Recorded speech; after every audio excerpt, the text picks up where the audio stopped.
not half of my education is from the Abantes. Amen. Pag makita nyo ito, this is a fruit of the teaching of Pastor Abante mainly because of cheerful giving.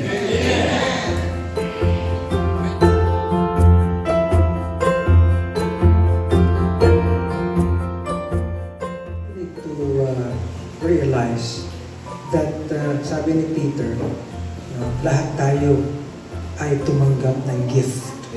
The gift of grace. And that is manifold. And if we did receive, then we need to be stewards of this manifold. Kaya lahat, congratulations. Praise God. I am so blessed today.